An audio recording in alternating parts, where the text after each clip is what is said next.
শিব ঠাকুরের আপন দেশে আইন কানুন সর্বনেশে। লেখক এই কথাটা বললেও আজকের দিনে কিন্তু এই কথাটা খুবই প্রাসঙ্গিক। আজ শুনবেন যে কিভাবে একটা 17 বছরের ছেলে দুজন মানুষকে রাস্তায় পিষে মেরে দেওয়ার পরেও তার শাস্তি হচ্ছে 300 ওয়ার্ডের এসে।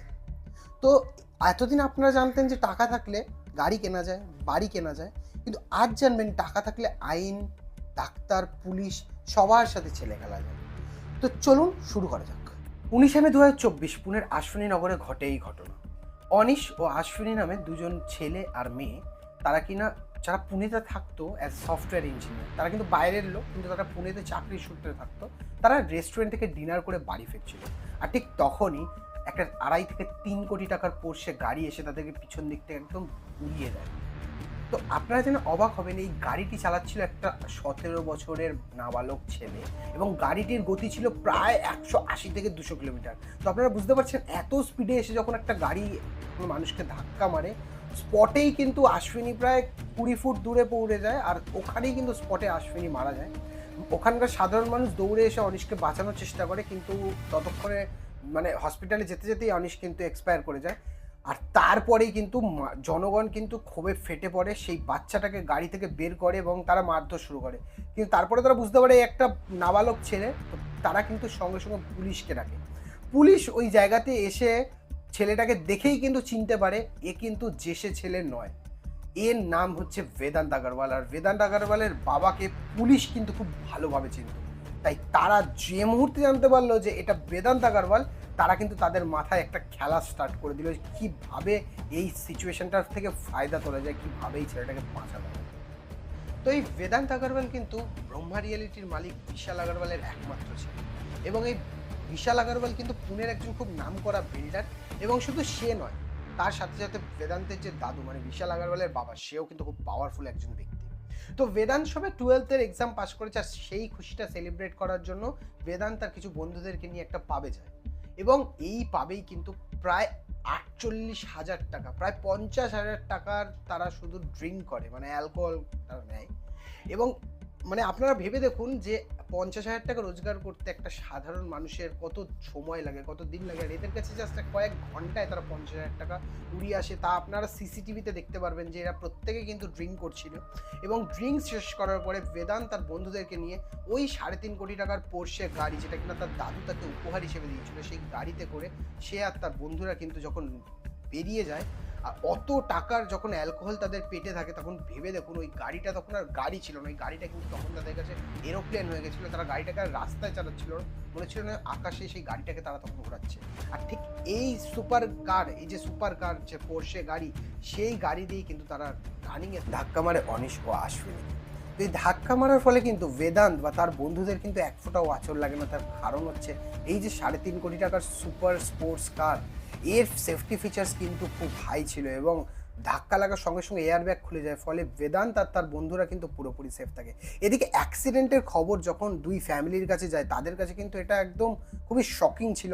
তারা কিন্তু সবাই ভেঙে পড়ে, এবং তারা প্রত্যেকে পুনেতে আসার জন্য তারা বেরিয়ে যায়। কিন্তু তখন ওইখানে দাঁড়িয়ে পুলিশ কিন্তু পুরো সিনেমার গল্প বানাতে থাকে, যেরকমভাবে সাউথ ইন্ডিয়া বা টলিউডে সিনেমাতে গল্প লেখা হয়, পুলিশ কিন্তু এক এক করে তারা স্ক্রিপ্ট বানাতে থাকে কী করে বেদান্তকে বাঁচাবে। কারণ ততক্ষণে কিন্তু পুলিশের কাছে অনেক উপর মহল থেকে ফোন চলে এসেছিলো, এবং অনেক বড় বড় হয়তো ডিলও চলে এসেছিলো। তাই তারা চেষ্টা করতে থাকে কীভাবে বেদান্তকে বাঁচানো যায়। পুলিশি তৎপরতায় দুজন মানুষকে রাস্তায় খুন করার পরেও প্রায় 15 ঘন্টার মধ্যেই বেল দিয়ে দেওয়া হয় বেদান্তকে, যেটা কিন্তু একদম মানে সাধারণ মানুষ এটা মেনে নেয়নি। আর সেই বেল দেওয়ার যে 3টে শর্ত দেওয়া হয়, সেই শর্তগুলো শুনলে আপনারা অবাক হয়ে যাবেন কি ভয়ঙ্কর শাস্তি পুলিশ বেদান্তকে দেয়। প্রথম শর্ত হচ্ছে বেদান্তকে 300 শব্দের একটা এসে বা প্রবন্ধ লিখতে হবে, তার বিষয় হচ্ছে রোড অ্যাক্সিডেন্ট। তো ভেবে দেখুন একটা দুজন মানুষকে খুন করার কত ভয়ঙ্কর একটা শাস্তি কিন্তু পুলিশ বেদান্তকে দেয়, যে 300 ওয়ার্ডের এসে হচ্ছে তার জন্য শাস্তি। এর দ্বিতীয় শর্তটা এর থেকে আরও একটু কঠিন, বেদান্তকে 15 দিনের জন্য পুলিশের সাথে কাজ করতে হবে, ট্রাফিক পুলিশের সাথে কাজ করতে হবে, এবং ট্রাফিকের রুলস অ্যান্ড রেগুলেশন শিখতে হবে। এর সাথে সাথে শুধু এই দুটো শাস্তি নয়, আরও একটা শাস্তি দেয়, সেই শাস্তিটা তো আরও ভয়ঙ্কর। কারণ সেই তৃতীয় শাস্তিতে বলা হয় যে বেদান্তকে একটা হোমে পাঠানো হবে, যেখানে কিনা সে তার অ্যালকোহল ছাড়াবে এবং পুলিশ সেটা নিজে দায়িত্ব নিয়ে করবে। তো ভাবতে পারছেন দুজন মানুষকে খুন করার কত ভয়ঙ্কর তিনটে শাস্তি পুলিশ তাকে দেয়, এবং এটাই বেল দেওয়ার একটা রিজন দেয় যে এই তিনটে যদি বিধান মেনে চলে তাহলেই সে বেল পাবে। ভাবুন কত ভয়ঙ্কর শাস্তি। ততক্ষণে কিন্তু এই যে ব্যাপারটা সেটা কিন্তু সোশ্যাল মিডিয়াতে খুব বড়োভাবে ভাইরাল হয়ে যায় এবং মানুষ বিভিন্নভাবে প্রোটেস্ট জানাতে থাকে। আর এই প্রথম পুনে পুলিশ কিন্তু একটু ঘাবড়ে যায়, ঘাবড়ে গিয়ে তারা কিন্তু ইনভেস্টিগেশনটাকে আর একটু বেটার করতে চায়। মানে ভেবে দেখুন যে টাকার কি মহিমা, যে রাত 3টে 4টের সময় লোকাল এমএলএ ছুটে গেছে, পুলিশ ডাক্তার তারা সবাই একটা ছেলে যে কিনা অ্যারেস্ট হয়েছে দুজন মানুষকে মারার জন্য, তাকে বাঁচানোর জন্য চেষ্টা করে। শুধু তাই নয়, সানডে রবিবার দিনও কোর্ট খোলা হয় শুধুমাত্র বেদান্তকে বেল দেওয়ার জন্য।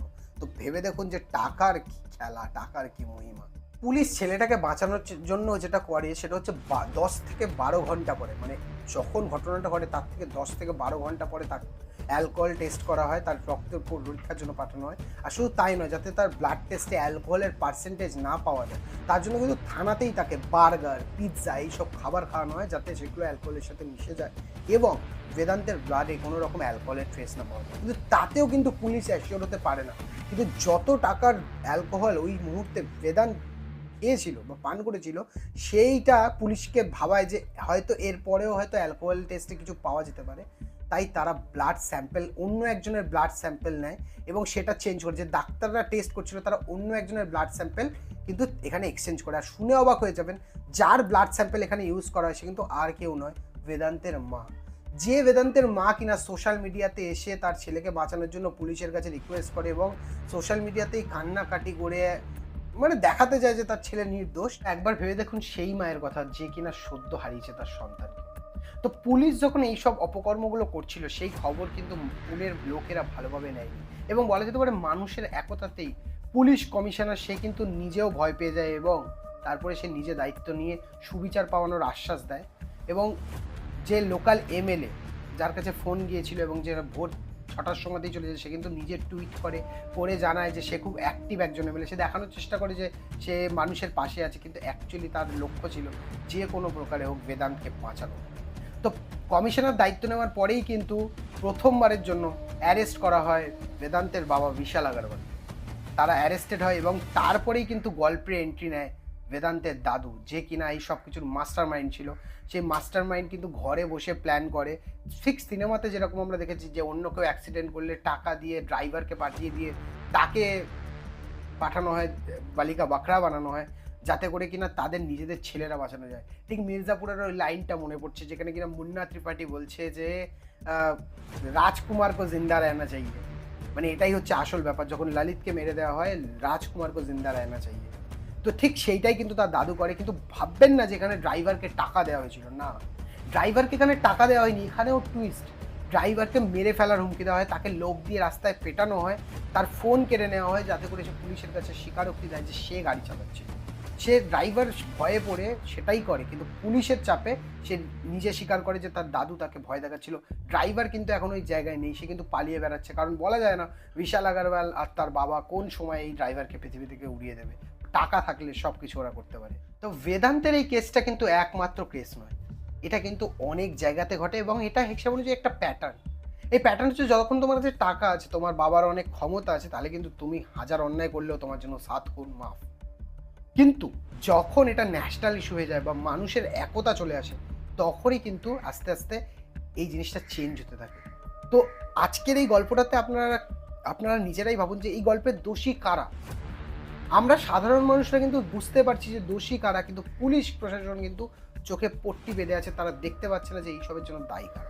এই ঘটনার জন্য দায়ী সেই শোরুম যে আন্ডারেজ একটা ছেলের হাতে গাড়ি দিচ্ছে, বা একটা বিনা লাইসেন্স, এই গাড়িটা রেজিস্টার্ড ছিল না, সেই বিনা রেজিস্ট্রেশনের গাড়ি কি করে দিচ্ছে, এই বেআইনি যে শোরুম, তাকে জেরা করা উচিত। জেরা করা উচিত সেই পাবকে, যে একটা আন্ডারেজ ছেলে 18 বছর হয়নি তাকে কি করে অ্যালকোহল সার্ভ করতে পারে, এটা আমাদেরকে দেখতে হবে। অপরাধী সেই সব পুলিশ যারা কিন্তু পিৎজা বার্গার থানাতে বসিয়ে খাইয়ে বেদান্তকে বাঁচানোর চেষ্টা করেছে। এইসব হচ্ছে আমাদের আইনি ব্যবস্থার সাথে কিন্তু আমি আজও আমাদের আইনি ব্যবস্থাকে ভরসা রাখি এবং আমি বিশ্বাস করি যে টাকা দিয়ে হয়তোবা ওরা চেষ্টা করেছিল বাঁচিয়ে যাওয়ার বা পালিয়ে যাওয়ার, কিন্তু আমাদের আইন আবার ঠিক পথে আসবে, তারা ঠিকঠাক করে কাজ করবে। যে রবিবার কোর্ট খোলা হচ্ছে, সেই রবিবার না কোর্টগুলোকে না খুলে এই মানুষগুলোকে না বাঁচানোর চেষ্টা করে। আমাদের জেলে অনেক এরকম মানুষ আছে যারা কিনা তারা কোনো অন্যায় করেনি, তাদেরকে বেআইনিভাবে আটকে রাখা হয়েছে, তাদের কেসগুলোকে তাড়াতাড়ি শেষ করুন, পেন্ডিং কেসে শেষ করুন, তাহলে আমাদের দেশের জন্য ভালো হবে। এই সমস্ত মানুষ যারা কিনা 17 বছর হওয়া সত্ত্বেও গাড়ি নিয়ে রাস্তায় বেরোয় এবং তারা দুজন মানুষকে স্পটে মেরে দেয় অ্যালকোহল খেয়ে, আর যদি বেদান্তকে অ্যাজ আ নাবালক ট্রিট করা হয় তাহলে কিন্তু এরপরে সবাই তাই করবে, এবং সবাই নাবালক হয়ে গেলে যে শাস্তি তারা কম পাবে, তাহলে তাদের পরিবর্তে তাদের বাবা মাকে শাস্তি দেওয়া হোক। কারণ এই যে 17 বছরের ছেলের হাতে লাইসেন্স ছাড়া গাড়ি দিচ্ছে, এটা তো তাদের মা বাবারই অন্যায়। তো আপনারা জানাবেন কেমন লাগলো এই ভিডিওটা, কারণ এই ভিডিওটা কিন্তু লাস্ট রিসেন্ট আপডেট, এই অবধি আপডেটেড আছে, এরপরে কিন্তু এখনও পর্যন্ত আর কোনো প্রোগ্রেস হয়নি, এবং ভবিষ্যতে অনেক কিছু হতে পারে। হয়তো বা ড্রাইভারের জায়গায় ড্রাইভারের ছেলেকে বালিকা বাখরা বানানো হতে পারে, বা অন্য কাউকে আনানো হতে পারে, বেদান্তের অন্য কোনো বন্ধুকে দেওয়া হতে পারে যে সে গাড়ি চালাচ্ছিল। এই ঘটনায় অনেক কিছু হতে পারে, কিন্তু পুলিশ প্রশাসনের উপর ভরসা আছে যে হয়তো তারা ঠিকঠাক পথে যাবে এবং আবার প্রতিষ্ঠিত হবে সত্যমেব জয়তে। তো জয় হিন্দ। ভালো লাগলে সাবস্ক্রাইব করবেন, লাইক করবেন, কমেন্ট করে জানাবেন। টাটা।